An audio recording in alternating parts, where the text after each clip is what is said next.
ॐ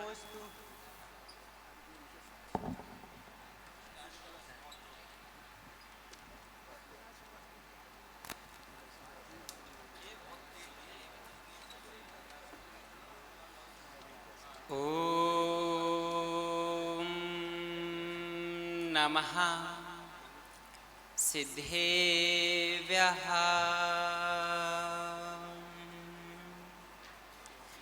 ॐ नमः सिद्धेभ्यः।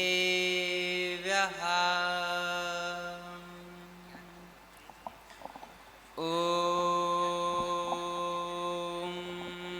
नमः सिद्धेभ्यः।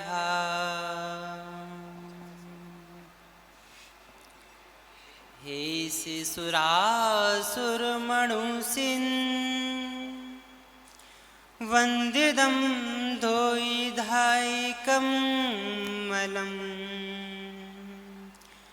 पडमामि वड्डमाणं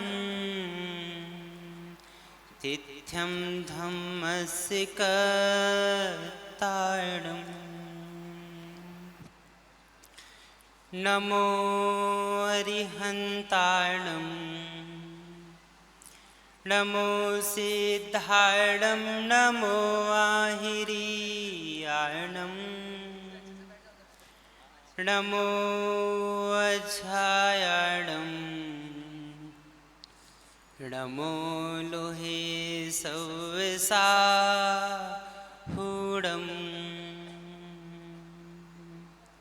देवादिदेव 1000 श्री आदिनाथ भगवान की, कलिकुंड पारशनाथ भगवान की, अंतिम तीर्थेश वर्धमान महावीर स्वामी की, आदि सागर परंपरा पट्ट शिष्य आचार्य भगवंत श्री विशुद्ध सागर जी महामुनिराज की, 3 करोड़ मुनि भगवंतों की की जय। जय हो। नमोस्तु शासन। ज्ञानियों,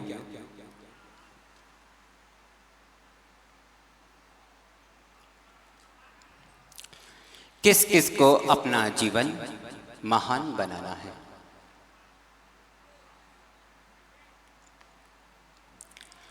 किस किस को अपना जीवन महान बनाना है? ये बात मैं कह रहा हूं, बिल्कुल सत्य कहने जा रहा हूं। उसी का जीवन महान हो सकता है जो अपने जीवन में सुसंस्कारों का बीज उत्पन्न करता है, और जो अपने जीवन में सुसंस्कारों का बीज उत्पन्न कर लेता है, उसी का जीवन सार्थक हो जाता है, सफल हो जाता है, श्रेष्ठ बन जाता है। एकमात्र किसके आधार पर? संस्कार के आधार पर आपका जीवन महान बन जाता है। जब मंत्रों के संस्कार होने पर पाषाण भी पूज्यता को प्राप्त हो जाता है, तो आप जैसे भव्य जीवों के अंदर संस्कार की उत्पत्ति ना हो, ऐसा हो नहीं सकता।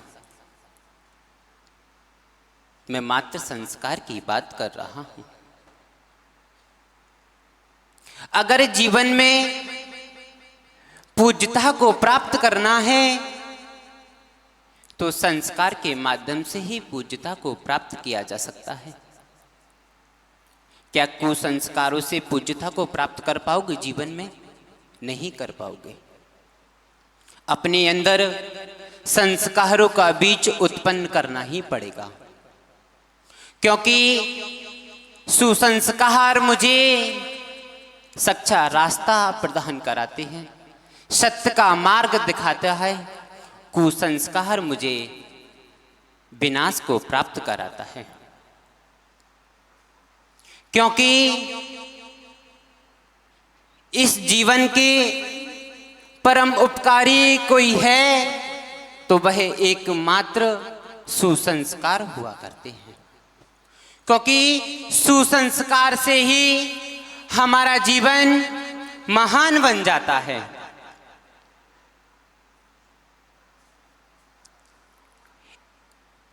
आनंद का जीवन सुसंस्कार से ही प्राप्त होता है।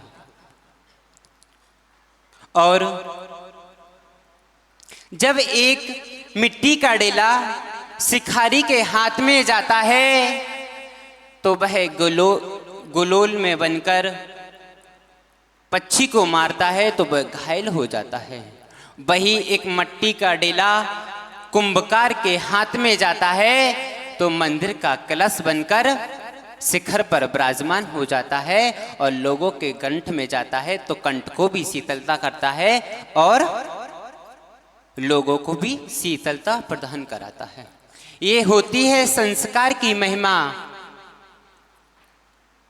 एक चिड़िया हुआ करती है, अपने जीवन में एक सीख लेके जाना चिड़िया की। एक बहुत बड़ा जंगल हुआ करता है, उसमें जीव जंतु हुआ करते हैं। उस जीव जंतु वहां पे बड़े आनंद के साथ अपना जीवन व्यतीत करते हैं और वहां पे एक अचानक से कहीं आग लग जाती है जंगल में। जंगल में आग लग जाने के कारण वहां पे जीव जंतु आहाकार मच जाती है।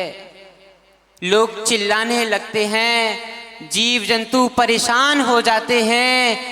आहा की चीख की आवाज आती है। जैसे ही एक चिड़िया अपने घोंसले से निकल के आती है, जैसे ही एक चिड़िया अपने घोंसले से निकलकर आती है, बाहर देखती है यहाँ क्या हो गया, यहाँ पे तो एक आग लग गई है। वहां पे आग लगी चिड़िया के मन में। जैसे ही बाहर निकली चिड़िया तो चिड़िया एक नदी के किनारे पहुंच जाती है, उस चोंच में पानी भर के आती है और चोंच में पानी भरने आने के बाद पुरुषार्थ करती है, आग बुझाने का प्रयास करती है। पर प्रयास तो करती है पर आग नहीं बुझ पाती है। ऐसे ही वहां पे एक बंदर बैठा था। उस बंदर के मन में विचार आया कि आखिर ये चिड़िया कर क्या रही है अपने जीवन में,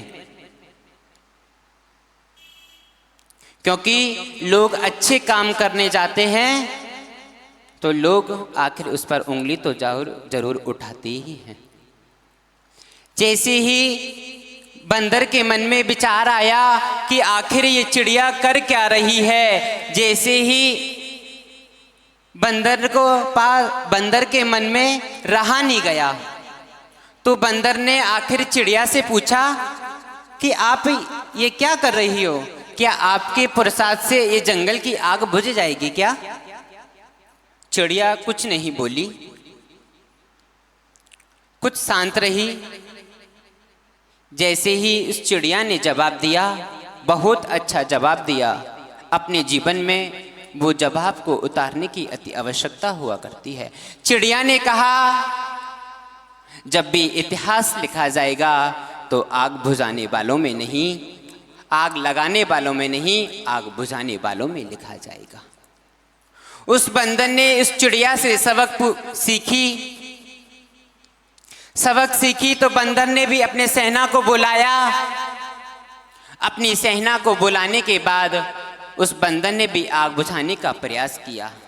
उस सभी लोगों ने बंदर आग बुझाने का प्रयास किया तो आग बुझ गई। ऐसे ही प्रारंभ में आप अकेले हो सकते हो, पर आपका काम श्रेष्ठ रहा तो आपके साथ पूरा विश्व तैयार रहता है। जीवन में अच्छा कार्य करो। जीवन में अच्छा कार्य कब प्रारंभ होगा? जब तुम्हारे अंदर संस्कार उत्पन्न हो जाएंगे, क्योंकि कुसंस्कार मुझे कुसंगति प्रदान कराती है और सुसंस्कार मुझे सुगति प्रदान कराती है। क्योंकि जीव जैसी संगति करता है वैसे ही उसकी गति प्रारंभ हो जाती है। संगति के माध्यम से ही गति प्रारंभ होती है। क्योंकि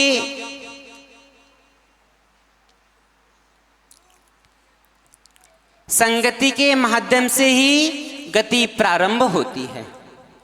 आज के माता पिता से जरूर कहूंगा कि जन्म देने के साथ साथ अपने बच्चों को भी संस्कार दो। जो अपने माता पिता अपने बच्चों को संस्कार देते हैं उसी का जीवन सार्थक हो जाता है, उसी का जीवन सौभाग्य का होता है। जो अपने माता पिता अपने बच्चे को संस्कार नहीं देते वे जनक जननी अपने बच्चे के शत्रु हुआ करते हैं। क्योंकि सुसंस्कार दिए गए भविष्य में व्यक्ति के व्यक्तित्व को बदल देता है और कुसंस्कार दिए गए व्यक्ति को नरक गति प्रदान करा देता है। जीवन में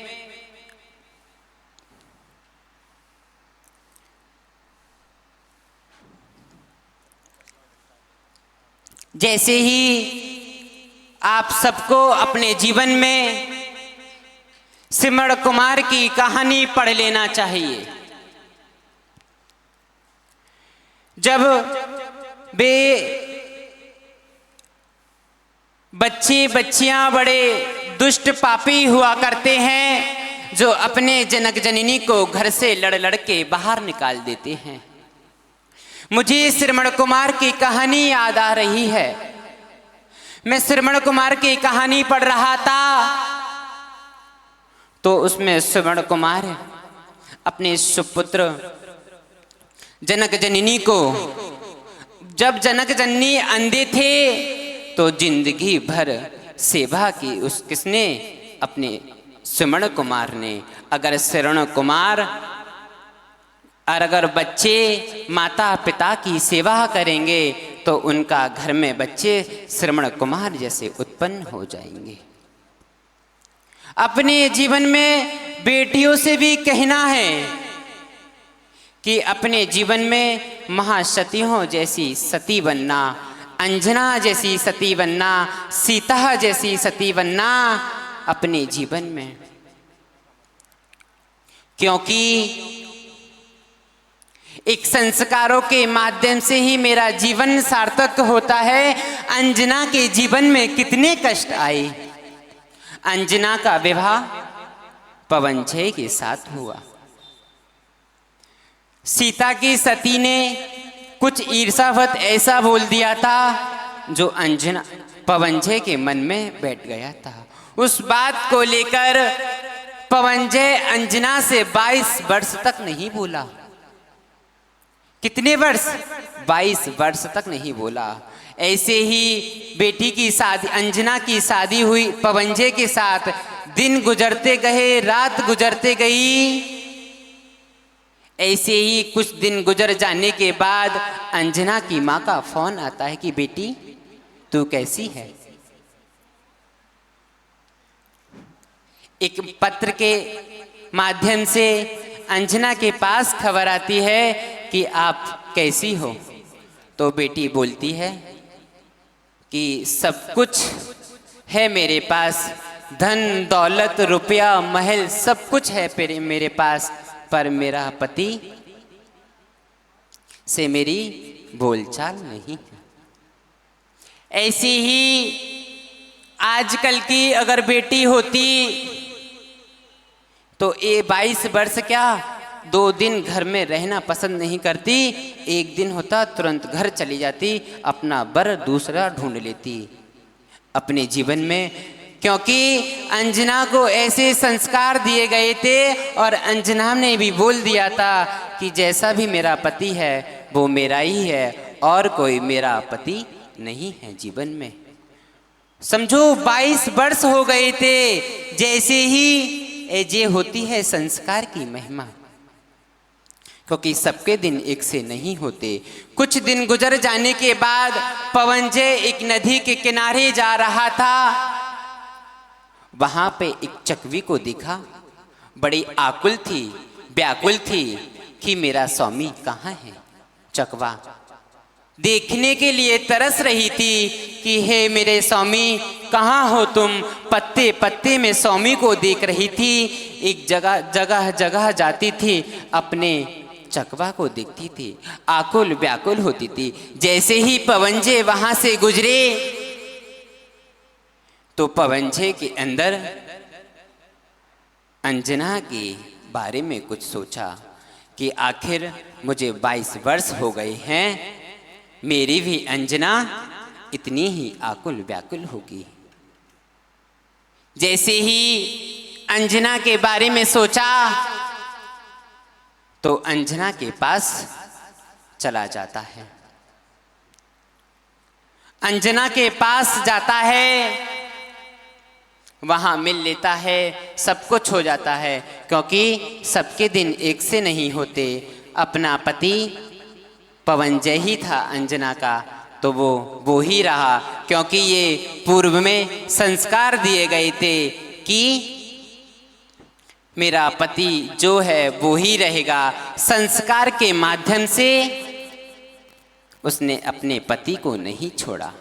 अगर अपना जीवन श्रेष्ठ बनाना है, श्रेष्ठ विचार जीवन में उत्पन्न कराना है, उच्च विचार जीवन में लाना है, समाज में पद प्रतिष्ठा पाना है और विषय कसायों से शून्य जीवन जीना है, ये सब सुसंस्कारों के माध्यम से ही प्राप्त हो सकता है।